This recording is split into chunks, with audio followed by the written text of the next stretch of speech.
So this next presentation is about money. Did that get anybody's attention? Good deal.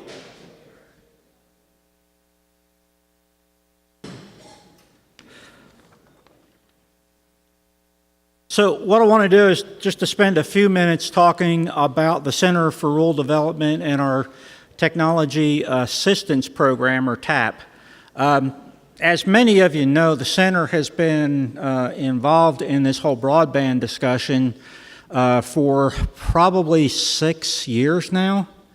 Through our work with the Appalachian Regional Commission, we have been able to so far get about $30 million that's been put toward the Kentucky Wired project. That kind of started off the whole thing, actually, within Eastern Kentucky. We've also been able to get funding from private sources and from federal sources to do a coal miner re-education training program. So we have taken a lot of our displaced coal miners and run them through lineman classes. And actually, some of those guys are now working at G&W putting this fiber up. So that's been a success story for us as well. We also have a power grant which will allow us to come into communities and do training. And that training can be done by us, or it can be done by a community college. So if you have any training needs within your community, and that can be anything from fiber optic splicing to how to set up a network within your facility, we can help out with those types of activities. And then finally, and also within that grant, we have got some financial education assistance monies that are available for folks that are unemployed or underemployed in coal-impacted counties, so you don't actually have to be digging it out of the county. As long as you're impacted by the downturn in coal, we can help you there. And those monies can be used for offsetting tuition. So we've got a lot of programs going on at the center right now, and this one I'm particularly excited about because it allows us to get you ready by helping put together some shovel-ready projects. So does everybody know what I mean by shovel-ready? Okay, some of you are laughing, you know what I mean. With these projects, by the time a grant announcement is made by a federal agency, you got a window of 30 to 90 days at the most to get your application put in. Well, you're not going to get a feasibility study and a pre-engineering report done in that amount of time. So what we want to encourage you to do, and what we have funding to help you to do, is to get a lot of those things done now, get them ready to go, so that when these funding windows do open, and USDA announced $600 million toward broadband projects. I doubt we'll have any applications from Kentucky because the window is very short, and a lot of us just aren't there yet. We're not ready to submit those applications. We don't even know what we don't know yet. So again, what we want to do is to kind of light a fire, if we will, to get you guys excited about looking at some of this stuff. Now, these projects that you're looking at don't necessarily have to be something you're going into as a municipality. If you're working with your local broadband provider, get with them. Find out how you can help them, how you can apply for some of these funds that will help them get some of their work moving along. So we want to be creative. We want to use these funds in a good manner. We're covering 45 counties with $3 million. So, please think about applying for some of these monies. We don't want to send any of it back to ARC. So the eligibility, of course, Kentucky county and city governments, regional industrial authorities, that would be your regional industrial development boards, area development districts, utility commissions, and this time out we've got rural electric and rural telephone co-ops that are able to apply for this funding, Keith. And then fiber infrastructure boards. If you've got a local, how many people have a local fiber board, by the way? I know some of you do. Okay, we've got a few. Make sure you guys go out and try to get the nonprofit status. That way you can apply for these funds and have some money for your local board to work with. Sir?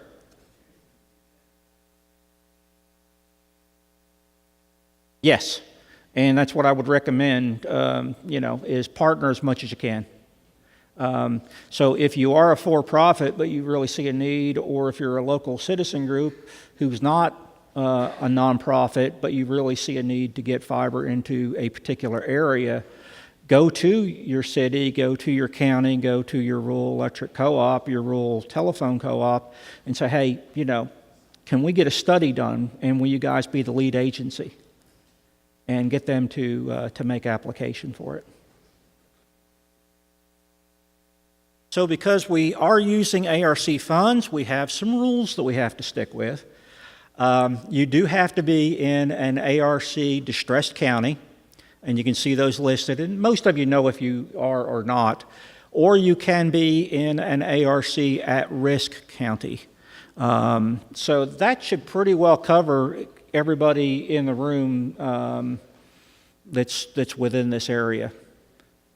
Anybody confused about that particular thing? Okay, so if your county's listed up here and you are located in that county, you're eligible to apply. Service providers, we are not going to tell you who to use. We want you to be able to not only decide what you need on a local level, but who you need to do it. So I will tell you that the center does intend to look over the provider's qualifications. So if you're going to put out an RFP for a feasibility study and your brother-in-law's third cousin who hasn't worked in the past 8 years thinks he can get a job doing this for you, probably not. So we want to make sure that the work is done by qualified agency. So when we look at these applications, we are going to look at the service provider, and if we have any qualms with it, we'll let you know. Service providers may be asked to submit references or other information if we're not familiar with you. Okay. So the eligible services. So these are to include but are not limited to, and that's a good statement there. I like that one, not limited to. So if you want to do something that's not on this list, still apply. Let somebody else tell you no, okay? So what we're looking for initially is feasibility studies, fiber asset mapping. So the fiber asset mapping is just having somebody qualified to go through your community and find out exactly where you have service, where it's at, what speeds it's running at, and who's actually using it. Because I'll guarantee you, half of us don't even know the answer to that question. We know we want internet, but we don't really know where we want it at. Internet service surveys, so, are your current providers doing a good job? Survey your community. There's no point in you putting together a fiber project if your community is already being served and the people like it. We don't want to waste money, even federal money, in building out fiber plant and other projects when you guys are getting great service, okay? And I know a few counties in eastern Kentucky that are getting really good service. Project pre-engineering analysis. So this is something that's actually required by USDA. Right, Clay? Okay, Clay can tell you all about it. So in order to apply for USDA rural development funding, you do have to have pre-engineering analysis done. So that's something that we would be able to help you out with. Project financial stability modeling. This is a really important part, I think, of a feasibility study, but it can be broken out separately. You want to go into these projects eyes wide open.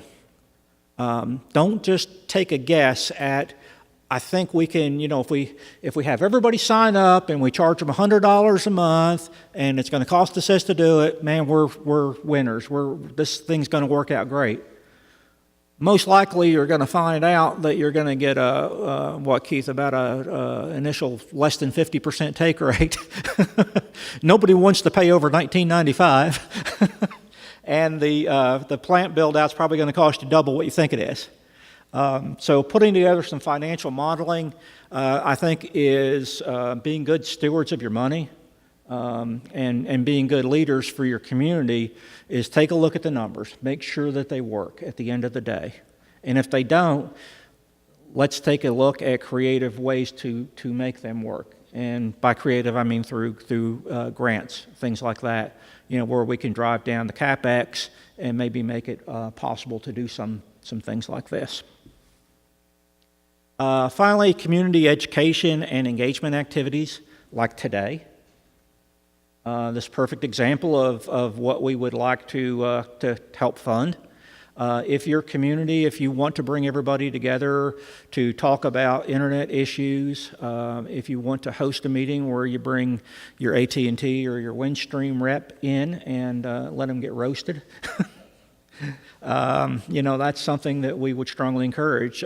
Leslie County did that, as a matter of fact. They actually had TDS come in, and it wasn't real comfortable for the guy, but he made it through. And he did leave the county alive. Lucky guy.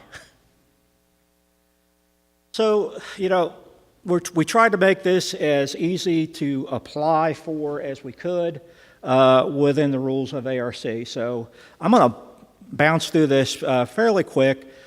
The guides are over on that table. We have a guidebook. I also have some samples of the application form, and there is on the back page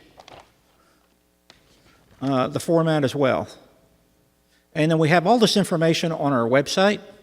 So if you go to centertech.com, off our homepage, you can download a PDF of this or a Word document of the application.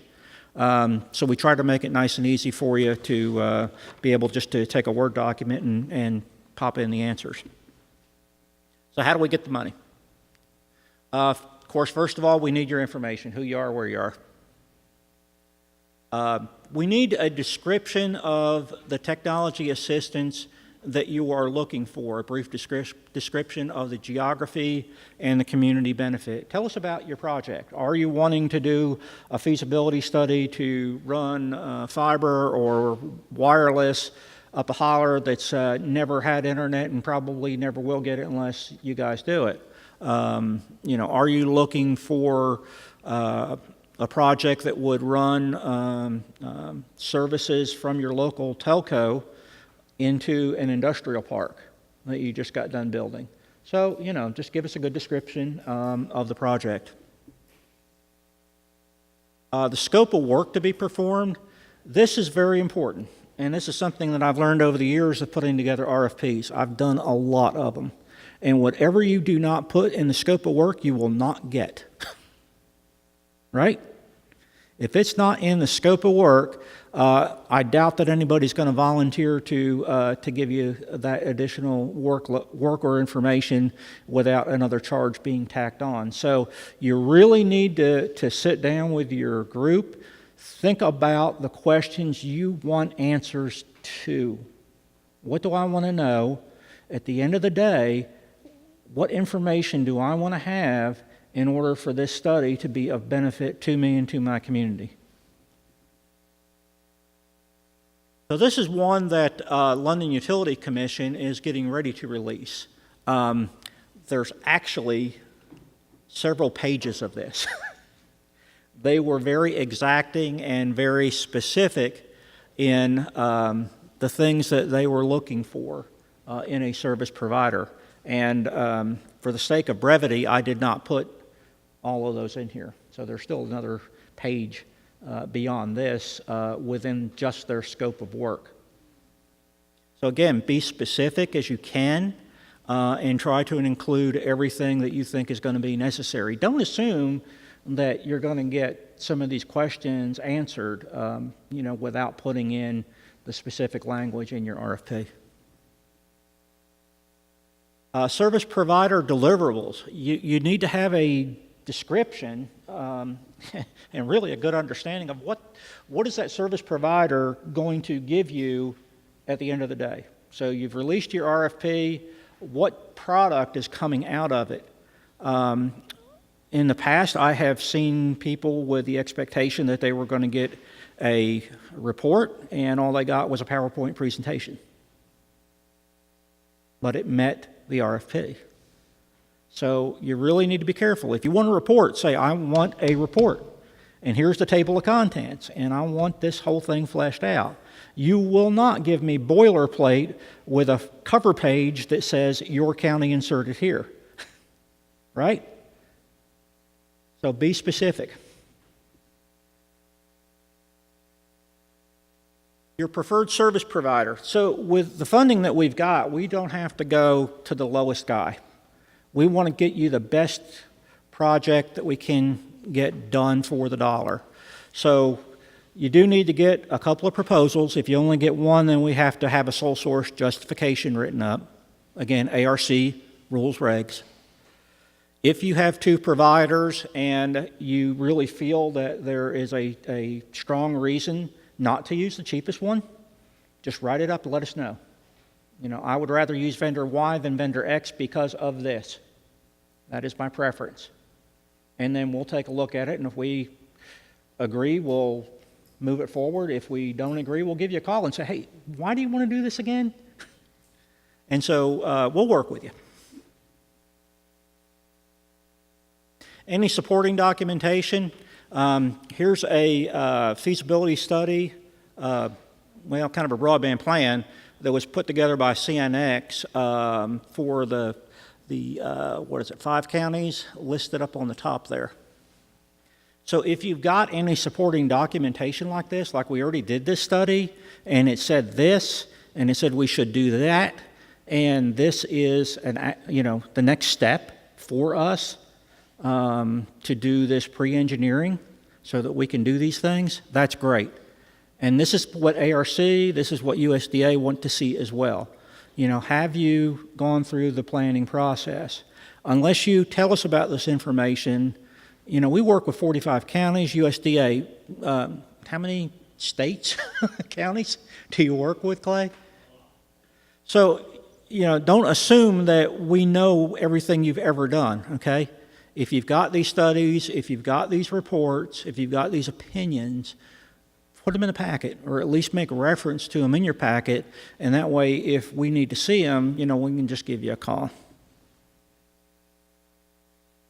So the cost, this one's kind of a no-brainer. This is where we find out how much it's going to cost us through the RFP process.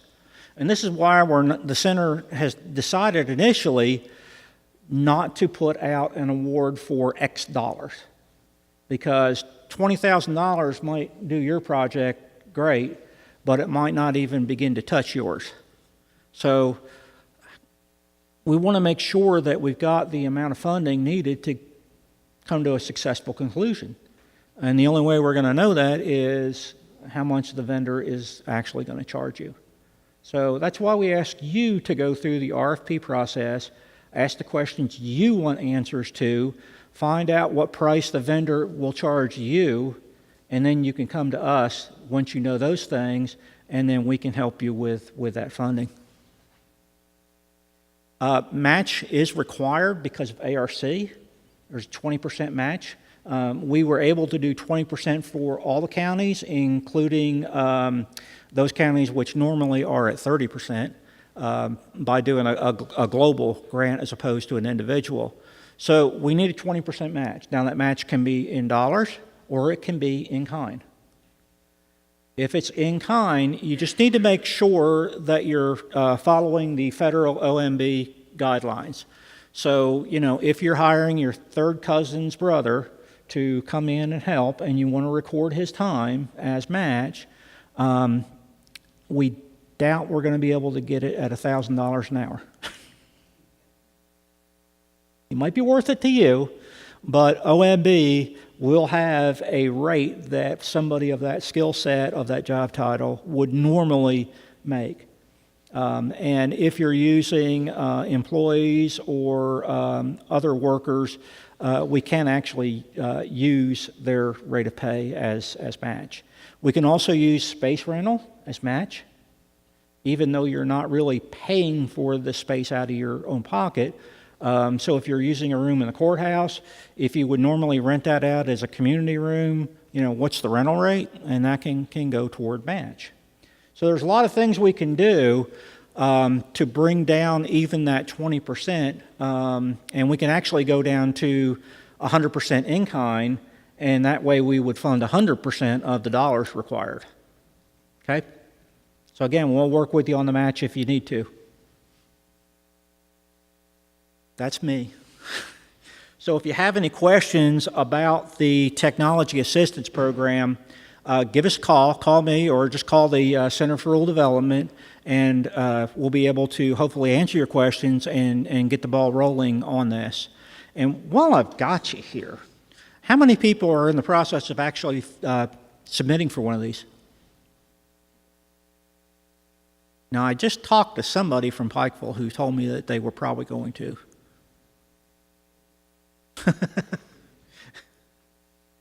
Daryl, talk these people into getting some grant money.